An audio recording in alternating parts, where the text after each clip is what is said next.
Needs any seats? If you see an empty seat, sit down. If you don't know them, there's some over here in the corner.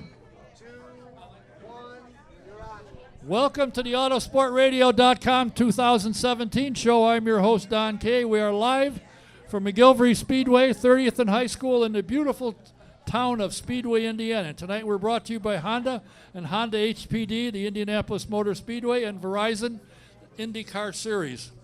Founded in 1993 to spearhead Honda's entry into IndyCar racing, Honda Performance Development has overseen successful racing efforts at all levels of the sport, from karting and quarter midgets to IndyCar and prototype sports cars. HPD offers race engines and competition products for professional, amateur, and entry-level racers. For more information about HPD and the company's racing product lines, please visit hpd.honda.com. That's hpd.honda.com.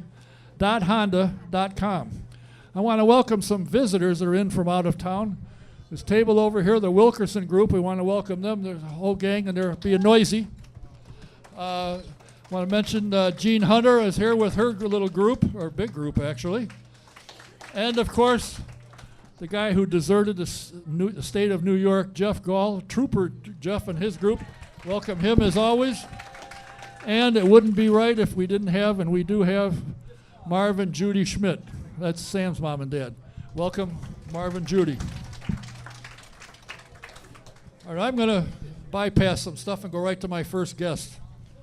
This is a gentleman that I've known for, we were just discussing, somewhere around 25 years probably, or maybe a little more. He is the president of MyJack, company his father started, and he and his brother now control, and they started a MyJack construction division and have done extremely well. In fact, I was out in somewhere on the East Coast. I forget where the race was, and we went by a railroad yard, and I called Mike and I said, my God, I know where all your inventory is. It's in this yard. Holy Toledo. MyJack plastered up there. He is a co-owner of the Rahal, Letterman, Lanigan Racing, and a very interesting guy. Please welcome Mr. Mike Lanigan. Thank you, Don. And you're a Chicagoan, South Sider. Southside Chicago guy, but I, quite frankly, I moved down here in 1973 to start a company up for my dad, and lived behind Lafayette Square, right off of. Oh boy. Right, yeah, and one day, in the first 6 months I was here, I had the window open, and it was qualifying day, and at the track, and actually the wind was blowing the right way, and I heard these cars going around, and I said, I got to check that out. And that was the beginning of the disease that I have. You have been involved for well more than 25 years as a sponsor, as an associate or co-owner of teams. What is it about the sport, and what does it do for MyJack? I mean, at this point, you've got to utilize it, I would assume. Oh, absolutely, absolutely. We normally sell capital equipment, high-priced capital equipment, and the thought process originally was to. Yeah, yes, the advertising's nice and the exposure's nice, but quite frankly, our gig was getting our customers to a place that not everybody has the opportunity to get to. You know, we bring them into the pits, we bring them into the garage, we meet the drivers, and that's something that has developed a lot of personal business relationships with our customers, and we've built on it in a big way. And for us, it works. I mean, the icing on the cake is seeing the MyJack on the car running around the track. But and quite frankly, what it evolved into, without me really realizing it, is we have a lot of our customers. We own 18 different companies now, but our customers thinking about us on Sundays and rooting for our car, and that's something you can't put a value to that. But it's really evolved into a great, successful program. Besides the fact that this IndyCar stuff is definitely a disease in a positive way. Well, I should have packed it in 20 years ago, but I love it. I love the people involved in it. I love the gentlemen like yourself, very, very successful. But when I ride by and I see you, stop and say hello. A lot of places you go, they don't do that, but in racing they do that. What's the thrill? Do you get a personal thrill out of watching a race? I mean, does it grab you? Well, I've been known to be a very competitive person, and I love the competition. I like the idea of doing something and beating the guy next door. We've had some successes with it, and it drives a lot of the competitive spirits and myself personally and everybody that works for me. So it works very well for me. Now you were connected at one time with Paul Newman and Carl Haas. Yes. And you are now with some kid he won the 500, I think, Rahal. Yeah, and Bobby Rahal, the hero of 1986. And Santa Claus, And Dave Letterman. Yeah. I don't know if he looks like Santa Claus, but he looks like somebody from the Middle East, as far as I'm concerned. But and I've told him that. Yeah, I was involved with Paul Newman for 5 or 6 years before he died in '08, and it was a privilege and an honor, and what a wonderful, wonderful person he was. I mean, the most remarkable thing about the man was be like you and me talking today. I mean, he obviously was a diehard race fan. I mean, I think he enjoyed racing more than he did acting. But more importantly, he was a normal human being and understood the success that he had. And in my world, it's harder to handle success than it is failure, and he certainly was a great example of it. How did you and Bobby hook up? Bobby drove, Graham drove for me his first professional year in the Atlantics. And myself and Eric Bachelard had a team called My Jack Conquest. And I don't know, it was 10, 11 years ago. Everything's 10 years ago in my world. So, we put a deal together and started spending some time not only with Graham, but with his father. And when Paul passed away a few years later, he asked me to come on board, and I felt honored. And I think Bobby is obviously not only a champion, but a champion in business and a champion in life, and it's worked very well. You two guys, obviously in the business world, should mesh because he's a very successful car dealer. He's got more than one. I think he owns about 14 of them, quite frankly, mostly in Ohio and Pennsylvania. I compare myself with Bobby as I'm the guy with the hair. I'm the non-famous guy. He's the famous guy, and it works quite well. But he is a very, very intelligent and good businessman. The team you've got they brought in some good people. Your driver obviously has the talent. All you need to do is, as everybody has, put everything together, get the crew working. And I think from what I've been able to observe, when Graham comes in and says he's got a problem and what he thinks the problem is, he's usually pretty close to right. And they work well to give him the car. I know they're struggling a little bit, but this is a place I think he can win. Well, we definitely got a great shoe in Graham. I mean, not only on the track, but also on off the track. But he's a Sunday guy. He really is. And we came in 5th in the championship last year and 4th the year before. And we're, quite frankly, a very small one-car team. We will run 2 cars this month with Oriole, and we'll run them at the Detroit Grand Prix. But generally speaking, when you compete against 4-car teams, it makes it pretty difficult to stay with them. But we've had some tough luck this year. I mean, quite frankly, it's been horrible. Last Friday we qualified 20th, but we had a great race car. Saturday came in 6th. If we had one yellow, I think we would have done a lot better than 6th because the car was really fast. We hope that we know that April's over with because April was pretty ugly for us. I mean, Phoenix, we lasted 1 turn. We got caught in the mess. There's another race we lasted 1 lap. I think that was St. Pete maybe. But May's another month, and it started out good, and we're pretty damn optimistic right now. Are you happy with Honda? It seems like Honda's got the power.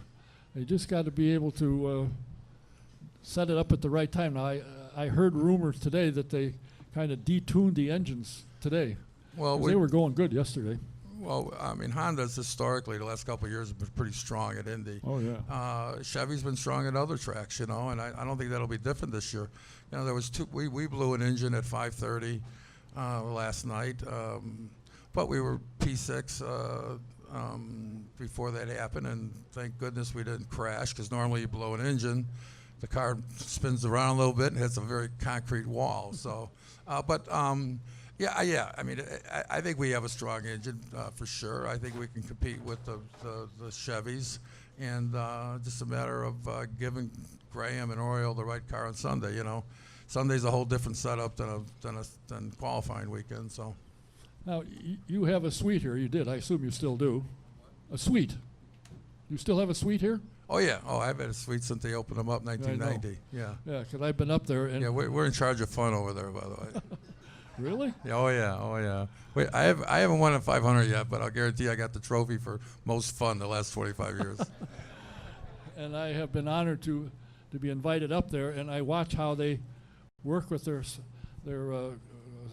people, the companies that you deal with, and it really shows, if people could see how you work and how you treat your clients, your customers. I think a lot of people say, well, "Oh, I never thought of that," but you guys make it work and work well. Well, yeah, I mean, even with today's technology, people buy from people, and that's what we try to build is relationships. So we get the opportunity to, if the customer likes your products, and likes the individual doing the selling, there's normally a way of figuring it out. So for us, it sounds pretty simple, but for us, it works. Now, when I see my jack on the side of the car on occasion, is that the company buying it, or is that Mike Lanigan? That's just helping the team out financially, quite frankly. Well, I know Bob's probably short, needs a little cash. You've been involved in more than just IndyCar racing. You have sponsored it, and plus you're still the promoter for Cleveland and I think Houston, aren't you? We promoted the Cleveland Grand Prix when it was around, and the Houston Grand Prix, and we're out of that business right now. But you still have the rights to it. Oh yeah, absolutely, absolutely. Is there any chance either one of those will come back? I think Cleveland. I mean, Houston has a phenomenal facility at Reliant Park. Cleveland is probably one of the best street courses to watch a race, and it's quite frankly very easy to set up versus other street courses. So, and Cleveland, the problem with us with Cleveland, we got to find the proper title sponsor, and we've had some challenges with that. Yeah, I think a lot of teams have had challenges with that. When you think about it, it's amazing that the Formula One, budget for a small Formula One team is 150, 175, 200 million, and Indy cars are struggling at 5, 6, 10 million. Yeah, the F1, actually 150 million is probably not enough to win in F1. Right. Some of these guys are spending $400 to $500 million, and I don't have a pencil that sharp to even think how it works, quite frankly. But it's, for us, for here in Indy, you need at least 8 to 10 to be a front runner. The consistent front runner. You think having Fernando Alonso here is a help? I think it's spectacular. I remember 1990 or 91 when Mansell came over. Yeah. And it just spearheaded everything worldwide. I think the first practice they had a week or so ago when Alonso came into town, there was a couple million tweets just on that occasion. So, it's definitely very positive. I know I had Derek Daly here a couple of weeks ago, and he said the difference between IndyCar and Formula One is the country gets behind the drivers. He said when you come to England, it's Lewis Hamilton. The whole country goes bananas. When they go to Spain, it's Fernando. He said, trust me, the television exposure for this race will be huge in Europe. It'll be spectacular. You're right, because we go from state to state. They go from country to country on their race venues. So, I'm excited about it. I don't mind him being right behind us, though, quite frankly. As long as you win, if he's third, you don't care. Nobody remembers who came in second. That's right. Would you like to see IndyCar to go overseas, back to Australia, or go to China, as was rumored some years ago, but went poof? That's a trick question, quite No, frankly. I was curious. I think if it's a financial benefit for the teams and the league, I think it's good. But quite frankly, our home base is in North America, and I think that's where we should stay. How critical do you think it is to have races in Indy, for instance, to have an American champion? How important do you think that is? If you look at back before '95, I think it was before the split.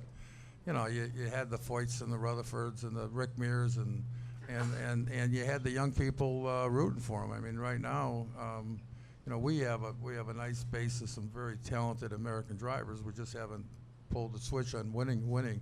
If Marco won it, or Graham won the 500 this week from Sunday,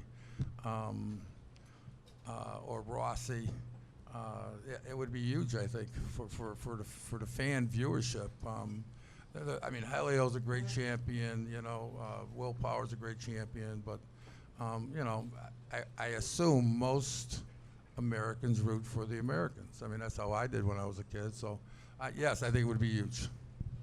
The only one I think that sneaks in that everybody would love to see win is James Hinchcliffe. Yeah, well, he's a comedian. Oh, He's a great shoe. I mean, he represents his country extremely well, and you know, he's a classy young man, and that would be good for the series too. No question. The sport. You said you lived here and you heard the cars and said, "I got to go down and see what all that noise is about." And you went down. How quickly did you get hooked on this sport? When you went, At least 3 minutes. Really? I mean, when I was a kid, I listened to it on the radio. Yeah. I mean, you know, the Bettenhausens were from the south side of Chicago, and you know, you always rooted for Tony Bettenhausen or Gary Bettenhausen, and I should say Gary Bettenhausen when he was with Penske. But I mean, listening on the radio or watching it on TV or being at the track is a whole different situation. I mean, the smell of the fuel, the speed. You know, you don't realize how great these athletes are. I mean, you're going 300 foot a second at the IMS. I mean, you blink, you're in the wall, and they got to do that for 3.5 hours. I mean, these are the greatest athletes in the world. These are the gladiators of the Roman Empire. You make a mistake, bad things happen. Yeah. Bad things happen. Very bad. You know, and I have to say, and I don't think he gets enough credit, that first off, the cars are really quite safe. And the majority of drivers that I've talked to said they feel comfortable in them. You know, they're safe now. And Firestone obviously puts out a good tire that, you know, you don't see them shredding after 20 or 30 laps. So, you know, they got everything, and Chevy and Honda provide a good engine. And I think, in my mind, they say that the Formula One world champion is the greatest driver. I don't think so. I think the best drivers are here because they got to run Iowa, they got to run the Speedway, they got to run Watkins Glen, they got to go, you know, I mean, they run all sorts of venues, street courses, road courses, big ovals, small ovals, and if you win the championship, you got to be pretty good.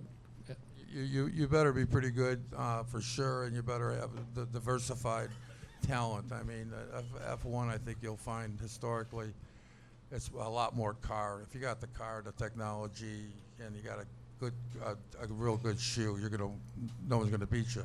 Here, you have a lot more driver talent than F1, and that's why most of the F1 races in my world, at least in my life, have been boring. You got the Williams team this year, or you got the Red Bull team last year, or whatever it may be. And I'm not downsizing the talent. These guys are the best of the best. The best of the best for road courses, no doubt about it. But they do that every week in and week out. We do different things every week, don't we? And I asked Michael Schumacher one year when he was here, I said, why don't you come and run the 500? I don't have anything to prove. Yeah, you do. Prove you can do it. Graham Hill did. Jackie Stewart was here. Nigel Mansell was here. Why don't you try it? I don't have anything to prove. Okay. Well, I think, I mean, you got an awful talented guy coming over right now from Spain, and that's Fernando. And I think he'll do fine, but I think he'll have a lot more appreciation for the skill set that he's competing against. Well, I'll tell you, I think this race is starting to build, I think, the excitement, the intenseness is starting to build. I think there's only been one guy touch the wall, and that was Jack Harvey, who happened to be a guest last week, unfortunately. Didn't do a whole lot of damage to the car and didn't hurt himself. So, but I think, you know, today was a clean day. Nobody hit anything that I'm aware of. It's a beautiful thing. Yes. It's expensive. It's bad enough to buy them. It's expensive to fix them. I know all about that, I'm afraid. Do you like the new idea that Jay Fry's come up with the standard aero kit to try and entice an engine manufacturer to come in and not have to spend all that money? You like that idea? It's certainly healthy to have more than 2 engine manufacturers in my world. Back in the heyday of the early 90s, there was 3 engine manufacturers, and some years there was 4 when the budgeted teams that didn't have the money used 2 or 3 year old other types of engines. Back in the 70s for sure. Yeah, I mean, I think you got engine technology, then you got aero technology, and why not have 3 engine manufacturers with 1 aero kit, but give the teams the ability to be creative. Would you like to see him be able to build a car again? Although I think it's almost impossible with the material they use. It would be huge to build your own car. To build your own car? Yeah. I think Roger Penske would love it, and Chip Ganassi. I don't think I would love it. They're probably the only 2 guys that could afford to do it. Yeah, well, I would think so. I mean, those guys are the best of the best. Well, what do you think about Sunday? Week from Sunday or Sunday. Sunday? I think it's number 15 and the first, and number 16 second. Rahal and then Servia, personally. Hey, we're all going to win the race before the race starts. Remember that. That's what all team owners think. We're all going to win it, and we're not here to come in second. So,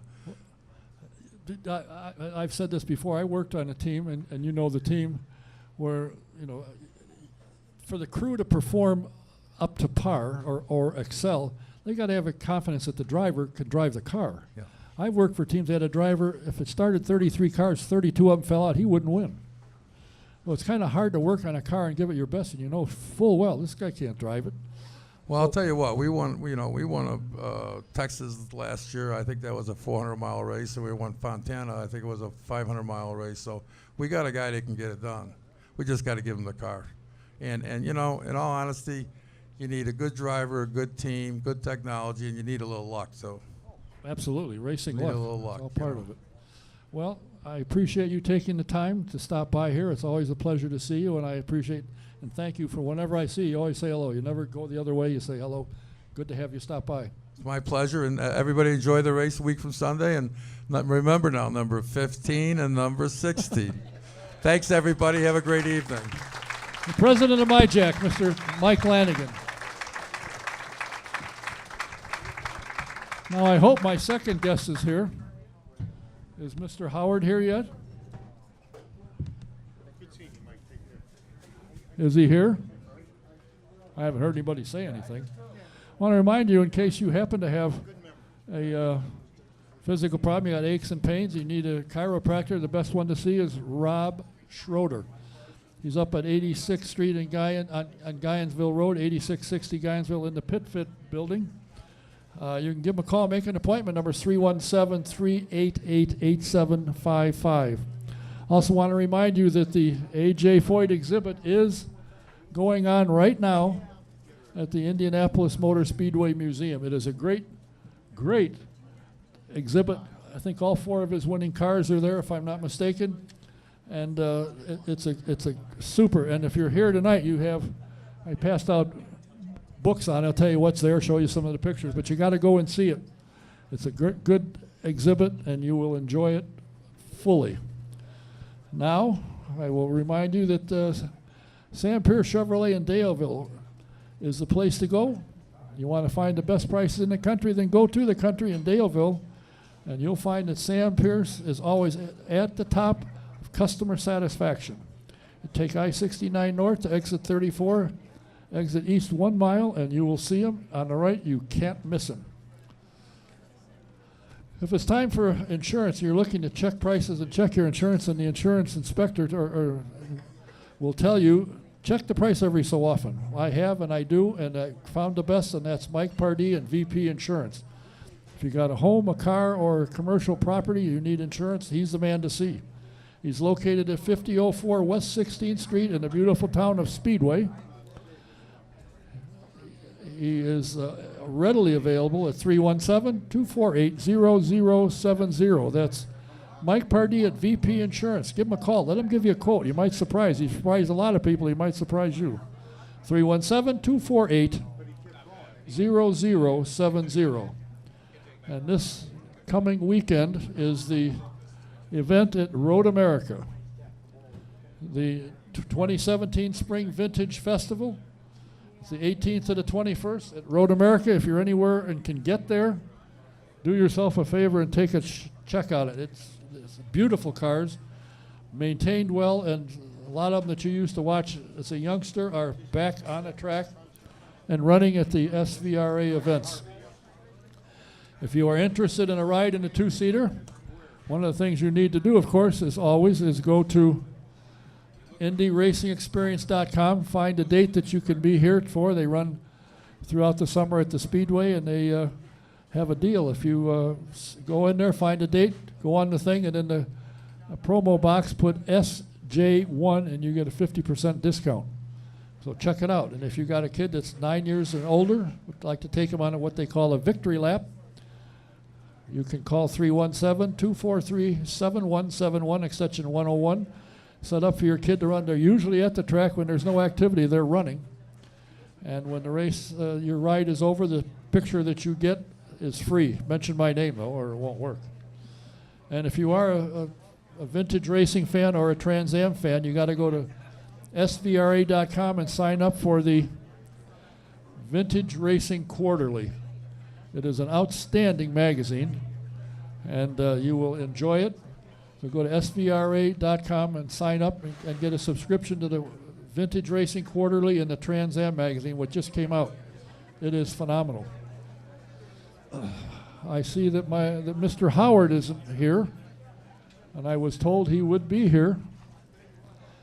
I don't know what happened to him. And there's one more guy that's here and waiting for the second one.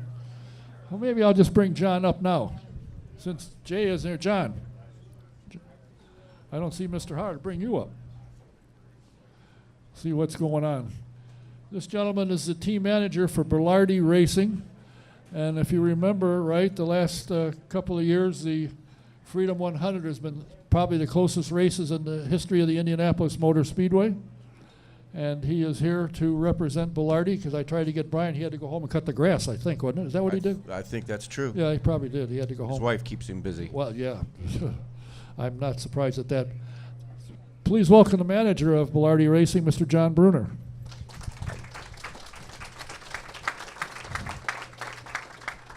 What, as a team manager, do you do?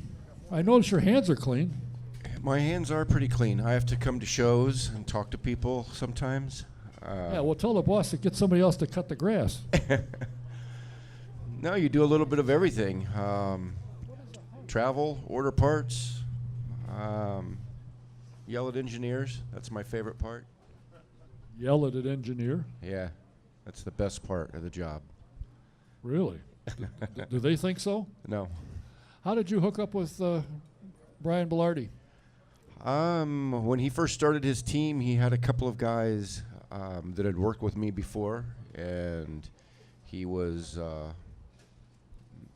looking for someone to run his team, and my name came up a couple of times, so he came to town, we met, and put a deal together. It's been pretty good. And he bought your story? Yeah, he believed me. Who have you worked for in the past? Most of my time was with Players Forsyth Racing in the Champ Car world, so on the other side of the split. Whatever. Yeah. So it was good. Competed against Mr. Lanigan the year he had Graham. I had the Forsyth team with James Hinchcliffe. Who? Yeah, that Hinchcliffe guy. Oh, him? Yeah. Huh. I didn't know he was still around then. Yeah. He had to be in diapers then, didn't he? Just about. Yeah. Yeah. What excites you about racing? Well, What is obviously it? the competition, like everybody. Been doing it a long time. You just want to win. I still want to win. How is it that the Belardi team has been so successful in the Freedom 100? I mean, they've been involved in some probably the most exciting races of any ever. I mean, when who was it that came out of turn 4 in 4th place and won the race? Peter Dempsey. Yeah, Peter Dempsey. I mean, that was a race that I don't think anybody will if they saw it, they'll never forget that one. Yeah. That was a beaut. And the one last year wasn't too bad either. Yeah, the one last year was pretty good. The one before that, we won that one with Gabby Chavez out of the 4th turn as well. But he didn't pass 3 other guys. No, he But didn't. he still won. That's all that counts. Yeah, he won. We promised him we'd win if he ran with us that year, because that was the car we beat on the 4-wide finish, was Really? Gabby. Oh. He was driving for Mr. Sam Schmidt at the time, so. Oh, yeah? Huh. We have to talk to Sam about that. If you go on the website and look up Belardi Racing, you've got a heck of a team. Is this those guys, including you, showed? Are you all full time? Yes, it's a small team, but everybody is. Small team. There's about 6 or 8 guys. I know small teams got 3. Yeah, but we have 3 cars this year. Well, yeah, okay. So you got money. We still only have 2, so the 3 cars. I don't think we're not a very big team. I need more guys. Ooh. Do you is Brian interested in going to IndyCar, or does he want to develop the drivers and let them go on? No, I think he ultimately would like to do IndyCar. I think he's probably a little jealous of Ricky Juncos right now, but we're not ready for that yet. You know, the thing that's interesting to me, and I've said this before, and I told Rick when I was there for the opening of his garage, I said, you know, something's wrong. He said, what? How long you been here? 12 years, I think you said. Right. And you came with nothing and you didn't speak English. Yes. I've been here 77 years. I couldn't buy that front door. Something's not right here somewhere. And he just smiled. But he's phenomenal. He's doing well. Yeah, I don't know that I really believe his whole story. There's something going on there. Well, that's a possibility. But you 2 guys, and Sam, when he was in the Mazda Road to Indy program, have had some good battles. Oh, yeah. And it's a fun series to watch, and I like to have bring the drivers in, and I hope Kyle will show up. Kyle should be here. Well, he'll show up eventually. We got Marty here, so I don't think we need a whole lot more than that. But well, Kyle's old enough to be here now. He wasn't old enough to be in here last year. But he was here. Yeah. And everybody's asking about, when are you going to get him back? I don't know. We'll try. The Lights cars, the new car. Do you like the new car? I do. It's a very nice car. I think Belardi did an excellent job with it. I think it's for sure. It's training these kids. You know, I think the step to the big car is much easier from this car. You know, Zach Veach, I think, has done a very good job. A fairly easy transition to the big car. Gabby Chavez as well. Ed Jones. I mean, this car has done well to prepare them for that next level. Well, with your experience, do you feel that the Mazda Road to Indy program is geared correctly to make these guys, you know, allow them to advance and make the transition from USF 2000 to Pro Mazda to Indy Lights to IndyCar? It's set up well for that? I think it's set up well. I think it's the best program out there. I don't know of anything. You know, they don't have a program like that set up in Europe that is working. It's working here. We're graduating more and more drivers to the next level. We actually, you know, I think we're producing more, and we need some of the IndyCar drivers to give up some of those seats. Well, we've got a lot of young talent ready for that level. I see Jay. Yeah.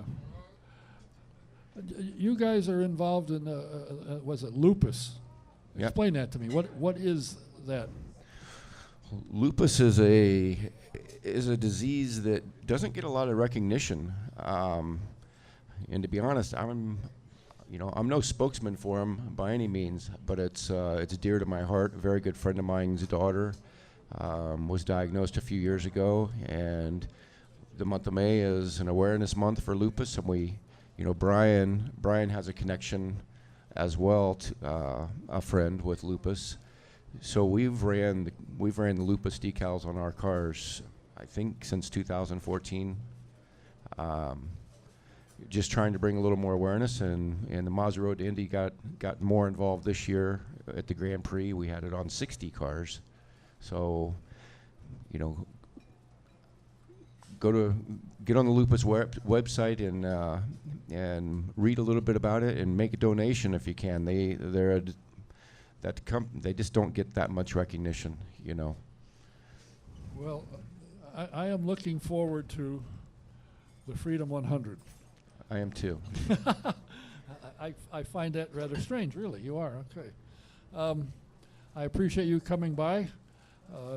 I hope Brian got the grass cut well so he can stay here next week, maybe. Yeah, he'll be here next week. Oh, really? Maybe I'll chase him down, because the new marketing and PR director has 33 drivers scattered around the country. They're not here, and everybody does this stuff on Tuesday. Right. I don't understand that. Why don't they go on Wednesday? But anyway, I appreciate you taking the time. Good luck to the Belardi group and you, and I have a feeling that this could be another good one. I do too. I think it's going to be a great race. Just looking forward to the other teams finishing behind us. I'm going to follow in Mr. Lanigan's footsteps. You know, the card numbers are 5, 9, and 51. I don't care what order, but those are the top three. Wouldn't it be neat to have all three of them come out of 4 together? That'd be awesome. That'd be great. All right. Well, good luck to you. Thanks for stopping by. The All right. Thank team you. manager for Belardi Racing, Mr. John Brunner.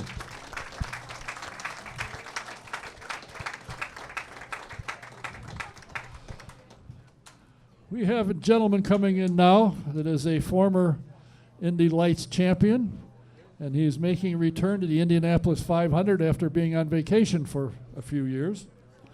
And it's always great to see him. And by the way, your number one fan is that blonde lady sitting over there waving.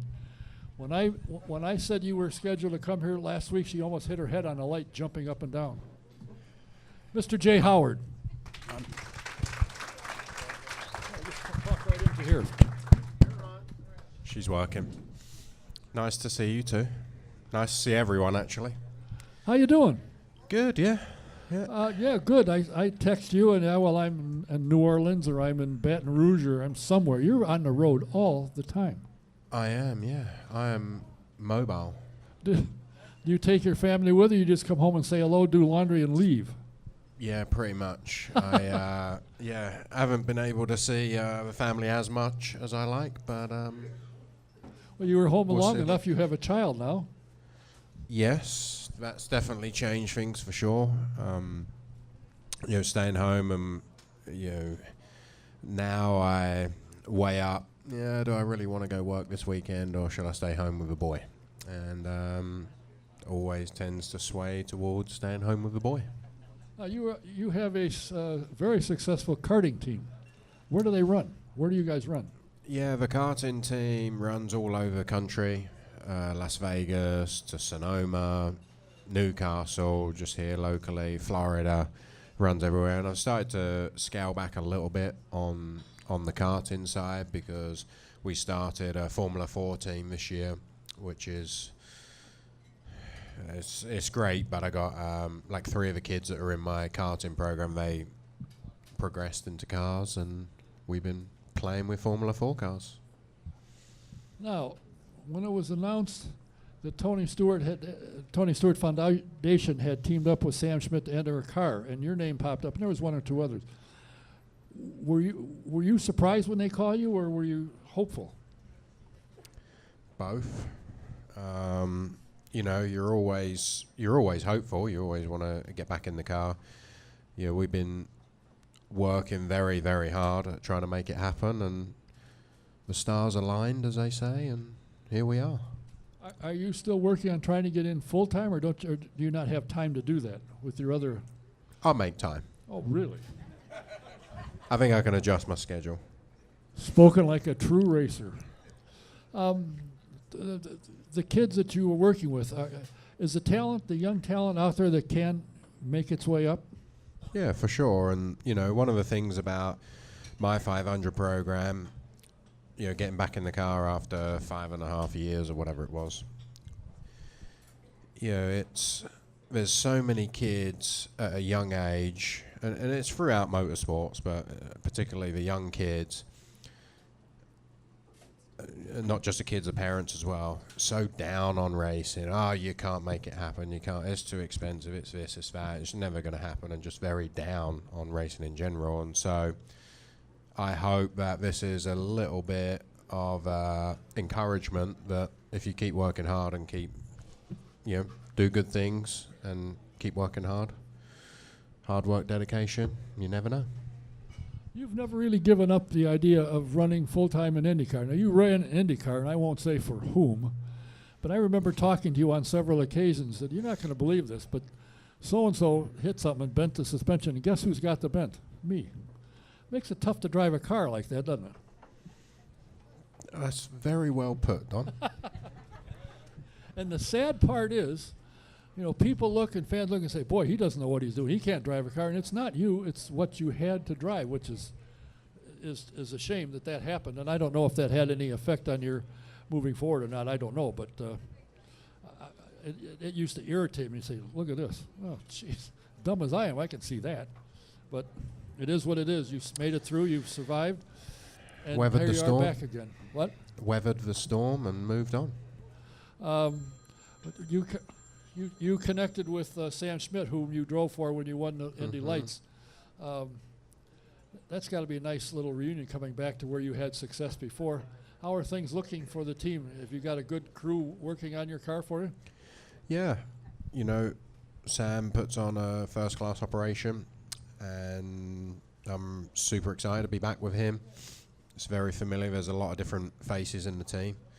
But, it's been pretty easy. Just plug right back in and like I was never away. And you got in the car yesterday and took some laps. Did it feel different? Because it's a totally different car than the last time you drove. And this one didn't have anything bent on it. So Yeah. it had to feel. It was nice. How was it? Feels good. How do you like the new car? Yeah, very similar. Not a ton different to the old car. A few people were telling me that there was some differences. Yeah, very similar feeling. She looks pretty. Have you seen the pictures? Yeah, I did, actually. Yeah, it looks good. Now, you picked up a sponsor that you and your wife visited. Tell me a little bit about that. Yeah, we're doing some charity work with Tony's Foundation. And we got to know Pam, Tony's mum, very well. Pam Boys, yeah. One thing led to another, and before you know it, Tony and Pam and everyone, Joni, everyone involved in the foundation, we really want to help you get back in a car. You should be in a car, and let's see what we can do. And yeah, I've heard that a million times, but when you got Tony Stewart's name involved, carries a little clout. Amazing, isn't it? Yeah. But you have a sponsor. Team One Cure. Team who? Team One Cure. Okay. And that's the program that they're the primary sponsor, even though Lucas Oil is very big on the side pod, which is great because that's the sponsor I had when I won the championship with Sam. But Team One Cure and Team One Cure, how this, I try not to make this too long here, but how this all came about was we visited Flint Animal Cancer Center at CSU, which is in Colorado. And they have this amazing cancer research place, which is just, it's just mind-blowing when you go in there and walk in and see the work that they do. And they are focused, their whole thing is comparative oncology. And comparative oncology, they're starting to find that the cancers that are in dogs and other animals is exactly the same as in humans. And so, with animals, you have a much shorter trial. You're looking at 2 years, whereas in humans, a cancer trial can go anywhere from 8 to 15 years. And so they're starting to, the speed at which they learn is way, way faster. And there's several cases now where the trials in dogs, the medicine to cure the dogs, they have, transitioned across to people, to humans, and it's been successful. So they're doing amazing work. We want to try and get them some recognition, and between us and Tony and everything we got going on, we're racing for a little more than just a sponsor on the side of a car. We're trying to help battle the fight for cancer. What did your wife think when you got the call and you said, "Hey, honey, guess what? I'm going to run the 500." Did she say, "Oh, no"? It's kind of more like the other way around. She tells me what to do. Oh, I just pretend I wear the pants, but I don't. there was another young man that came on here, made his last interview, and he said, "You know, I found out one thing. I got married. I'm second, without question. I found out she's the boss." I went, "Yeah? How long did it take you to figure that one out?" "Not long." Do you still get a drive when you're working with kids and mentoring and teaching them how to drive, what to look for, you know, how to handle corners and that kind of thing? Do you still, does that still excite you like it did Yeah, when you were young? absolutely. Yep, I love it. Love every minute of it. I'm way more nervous working with the kids. Must be some kind of control thing, you know, when you're racing yourself, you just put your helmet on, you go off, you do it, you don't think twice about it. But with the kids, you know, you go through all this process, right, do this, lap 1, do this, lap 2, do this, okay, then the car's going to do this, and then this is what you're going to do, 3 laps to go, and you kind of go through this process of what they should be expecting and what you expect of them, and you turn them loose, and you have no clue whether they're, you know, it went in that ear and out the other, or whether they really take it all on board. And it's really, really rewarding when the kids do well. And it's pretty miserable when it don't go well. You know, it's amazing. As I said early on, that I do text him trying to get him, and I have been trying for probably not a year yet, but close. And he will answer, but it's always, I'm here, I'm there, I'm not there. I think I'll be in town, but then you weren't. But when you were, you are, and you're here, and I appreciate it. And I know there's a lot of people saying, "Wow, Jay's back." I'm back, baby. And I hope you do well, and I hope you can continue things rolling and run more races again this year and put something together for next year. That and would I'll be run wonderful. your karting team for you if you need help. Perfect. No, it's not. What's your car number? 77. 77, the old 77 trick. A nice looking car. Yeah, looks good, doesn't it? Yeah, it does. Blue chrome, little bling. And he ran pretty well today. Did the wind bother you? Wind was a little tricky today, yeah, for sure. But, you know, it's the same for everyone, so. Oh, yeah, and everyone was saying the same thing. Yeah. You get a gust one time, you come around next time it's not there, and you go, "Whoops." Yeah, But it makes it a little tricky when you're making changes and you're trying to get feedback to see which is, you know, what's better, what's not. And you say, well, you know, depending on the lap, you know, 1 minute it feels good and next minute gust of wind and she's not so good. But you can't be taking a doze and thinking about, I got to go home and change diapers tonight. You got to pay attention. The wind changes, you go, "Oops." Yeah. Yep. But you're ready for it. I'm ready. And we're ready ready. to get the show on the road.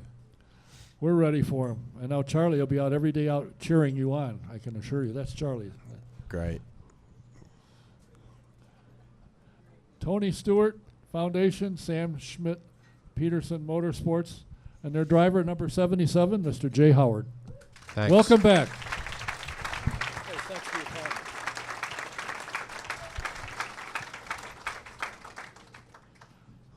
I think he will do just dandy.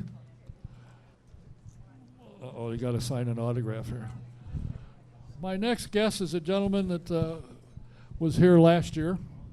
I guess I can say he was here illegally last year, but I won't. He's finished runner-up. No, you didn't finish runner. Third place last year in the Indy Lights driving for Juncos Racing. If you watched the Indy Lights Grand Prix Saturday, you see this gentleman had him covered like a blanket. He is probably as good a driver as there is, and I hope to see him move up from Santa Clara, California. Please welcome Mr. Kyle Kaiser.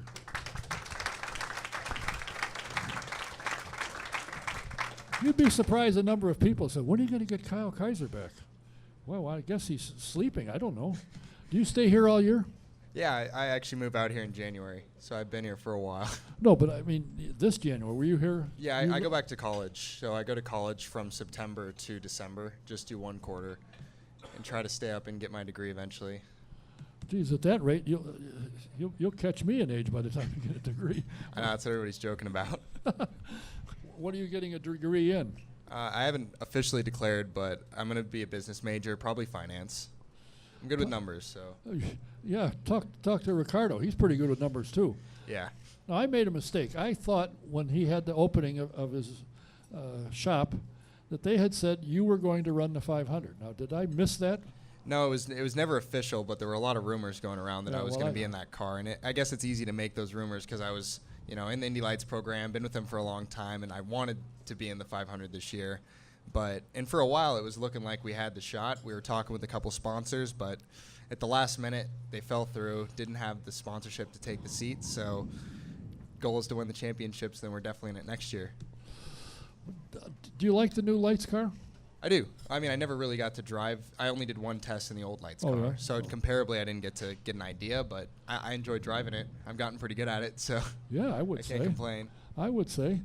Do you have a favorite track? Do you like road racing as opposed to ovals? I get that question a lot. I'm and sorry. No, it's fine. It's totally fine. But I never have a good answer is really my thing. Is my first one was on an oval in Indy Lights, so I can't say I don't like the ovals, but I've always grown up racing on the road courses. So the ovals were kind of new to me, but I took to them quickly. So I can't really pick a favorite, to be honest. But I think that nothing really comes close to going 200 miles an hour. So the Indianapolis Motor Speedway is probably my favorite of all time because just the faster you go, the more fun it is. I found that from a lot of drivers when they come from wherever, and I say, you ever driven an oval? No? Oh. But after a few races, how do you like the oval? I love it. Yeah. The competition, the closeness, and of course, and in your series, you got 15, 16 really good drivers, so you've got a good thing going, and it's got to be a lot of fun to race against these guys. Oh yeah, and over the past couple of years, I think that teams are getting better at developing the cars for the oval racing too. So it's getting closer and closer every year. I think this year's Indy Lights, there's going to be a lot of passing, a lot of excitement. It's going to be a close race, kind of like what we saw with the older car. What is it about Ricardo Juncos that makes him tick? I mean, what he's done in a short period of time since being in the Mazda Road to Indy program is built very quickly, and he's built. I've talked to the guys that work for him; they love him. They love working for him. He doesn't beat them to death, I guess, and he puts out a winning car. And you guys, along with Belardi and when Sam was in it, had some good battles. But you got some pretty good ones going now too. Yeah, Ricardo, I guess to put it in a different way, but I don't mean it in a mean way. He's relentless. Like he honestly is. He's passionate and loves what he does, but he's relentless. He'll keep pushing and do everything it takes to get where he needs to go. And I think everybody respects that about him. Everybody sees how hard he works every day in and out of the shop. So when you see somebody that you're working for working that hard, it's easy to put in the same amount of work. It's amazing to see what he's come up with, the drivers and the teams and the funding. It's amazing. I know I asked him one day, how do you handle all that? I said, I do most of my negotiating on the phone. In fact, I had him as a guest here. He got a call from a potential driver with some sponsorship, so I believe him. Yeah. That's a nice shop, too. That's got to be a nice place to operate out of. I was just there. I've been there pretty much all day driving on their simulator, just trying to getting ready for the race coming up. So I love it. So when do you guys qualify? We qualify on Thursday. I think it's the 25th. Yeah. Yeah. You think you're ready? Oh, yeah. Okay. I feel like I'm ready to hop in an Indy car, but I'll have to wait for that. Well, I should think you could find some sponsorship out in Santa Clara, California. Come on. Yeah, we tried. I mean, I think we're close, but, when the time's not right, the time's not right. And I just turned 21, so I'm not in a huge rush to hop into the Indy cars, but as soon as I can, I will. Gee, really? Tell us a little bit about how you got here. Tell me about your career to get you here. When did you start racing, and what did you start in? Yeah, like a lot of drivers in the series, I started really young when I was in go-karts at age 7. Did kid karts and the slow kid karts, and then I did go-karting until I was 12 years old, and I won a Grand National Championship in IKF when I was 12 in the HPV1 class.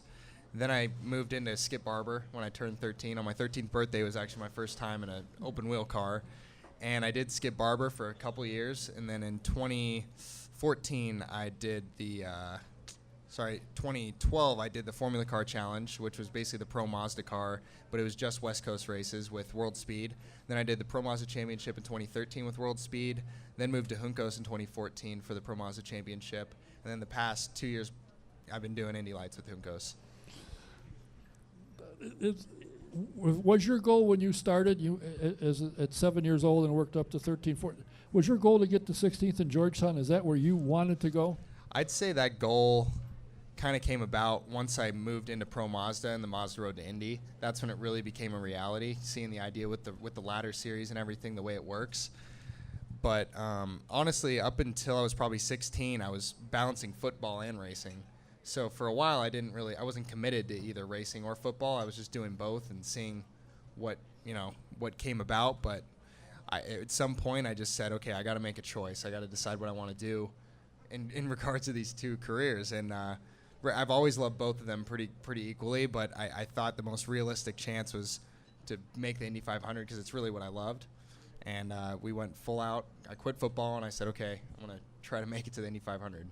What do your friends say about your choice? The football team wasn't too happy, but besides that, a lot of friends think it's cool. They think it's unique.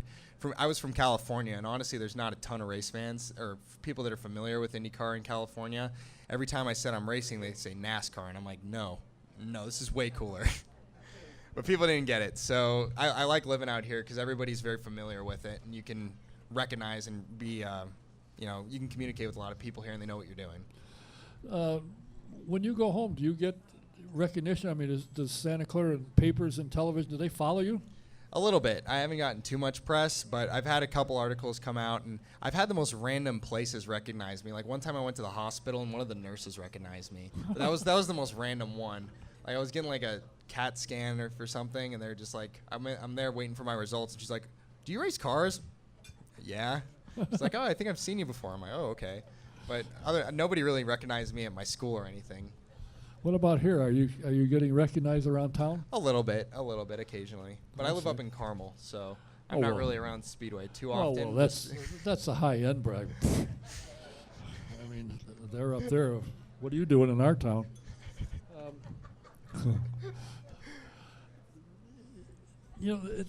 What is it about racing that gets you? Once you get into it, and you see the people that are involved.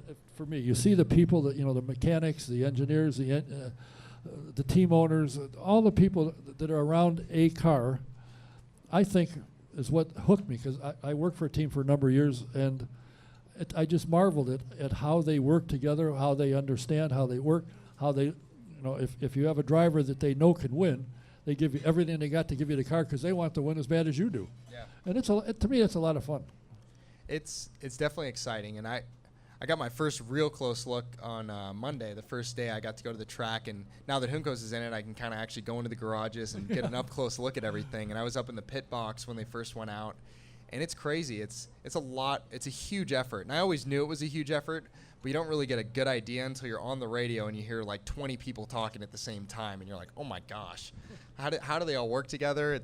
I'm still kind of baffled with it, but it's a process, and you just learn how to communicate, and you build that relationship throughout the month of May, and by the end you see who's best at it. And the nice young lad that's driving for him, Sebastian Saavedra, good guy. He's been here a number of times. I've been trying to chase him down, but I know he's paying pinochle, I think, next week, or I don't know, whatever he's doing. And have you met Gary Peterson yet? Yep. Yeah, I saw him in the garage when I was there on Monday. Actually, was Tammy with him? I don't think so. His wife? No, she wasn't there. She's very nice. And he is, too. He's a good guy. A brilliant businessman. Holy Toledo. But the win that you had last Saturday, you had the field covered without much. And the poor guy that finished second is coming here next week. Oh. Santiago will be here, by the way. Santiago Urita, yeah. He'll be here next week. But you had him covered. He was running well, but yeah, the start of the race, he didn't give me much. He gave me a lot of a hard time. I'll just say that. Oh, really? It was tough. I mean, I was getting pretty nervous. I knew we set our car up mostly towards the end of the race, so I knew if I could just hold him off for the opening laps, we'd be pretty good. But he gave me everything he had. I mean, I watched the replay of it, and I was getting nervous knowing the ending of the result. Like it was really close racing. But it's that to me would be what's fun. No, it was definitely fun when I ended out on front. Oh yeah. But at the time, I was a little nervous. But what's it like when you look in the mirror, you can barely see the guy behind you? You go, okay. I luckily I had a spotter telling me what was going on and what was happening, because in the moment it happens quick and you're just going off instinct for the most part. How do you like the road course at the Speedway? Oh, it's awesome. I think it's the best race of the year by far. Really? Yeah, I think it is, because it's got such long straightaways. You can actually get pretty good runs and have a chance to pass throughout the race. And a lot of tracks that we go to, it's just really tough to pass. It really is. Do you guys run at Iowa? Yeah, we do. How do you like that little bull ring? Last year was pretty rough. We kind of missed setup, because what happened last year is it rained in qualifying, and the track got the conditions changed tremendously. So all the practice that we had, we were kind of shooting in the dark, and we had a lot of understeer. So for me last year, that race was kind of miserable, to be honest, because I was just a lot of understeer, and I was doing everything I could to keep. Juan Pedrojito was behind me. I did everything I could to keep him behind me the whole race. So that was a tough one. But the year before that, we had a really good car. And I was moving forward. I think I started 7th and ended up finishing 4th. So that was my first time like really passing on an oval and getting a good feel for the aero. So I like that track. I'm looking forward to it. Well, I know I've paid attention to what you're doing, and I think you've got a shot to make it and get into the big time. Only thing you need in another year or two is a couple of these old geezers like Castroneves and Kanan. You know, go home. It's time to retire. So just open a few seats for you. I agree. Yeah, I mean, they could go ahead and move on. I mean, whenever they're ready, they can get an illustrious sports car career, I'm sure. Plus the fact you're driving for a guy who probably will have a car for you if you put a program together. If he doesn't have one, he'll go get one. Yeah, I agree. I think the best thing for me to do is just do everything I can to win the championship this year. That'll put me in a very good position for next year. And I bet Rick, you'll say, "Yeah, we'll give you a ride."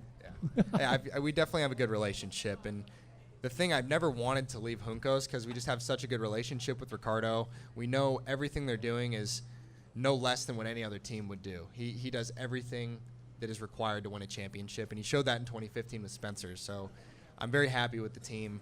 I've always been, and I wouldn't want to leave them if I didn't have to. Well, if I were you, I wouldn't either. He certainly has put an organization together that puts a product on the track for all of his drivers. Yep. Then if you got the talent, you win. Yep. And you did. And you do. And you have. I'll do everything I can this year for sure. Well, we'd be looking for you for the Freedom 100. Could be the couple of you guys and Belardi will pull another one off. You come out of turn 4 with 4 of you, and one of you sneak across and win.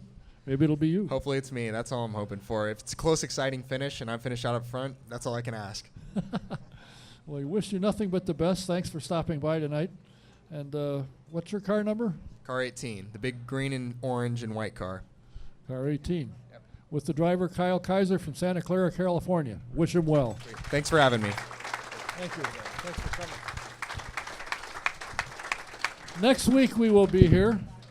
The problem that's happened is, and I'm not against it particularly, except personally, is the drivers will be all over this country next Tuesday. So I've got a couple ideas on working something, but one of my guests will be the guy who finished second to Kyle. They call him Santiago Ureta will be here, and I'm working on a couple others. And Sandy's a good kid. He's been here before. You have a lot of fun with him. So we'll be back next week. Hopefully you will. And if you want to see who the guests are, go to the website autosportradio.com and click on Autosport Radio tab, and it will open up and you'll see who the guests are. And hope to see you back next week. Until then, remember, if you're coming into town for qualifying or coming for the race, do yourself a favor. Come to McGilvery's. It's only a couple miles west of the Speedway. They got great food, great service. When they walk in front of the camera, so you get to see the girls up close and personal. Got the best wait staff in town, and the beverages are ice cold. Until next week, Don Kay saying good night. Thanks for being here. Thanks for watching. See you next week.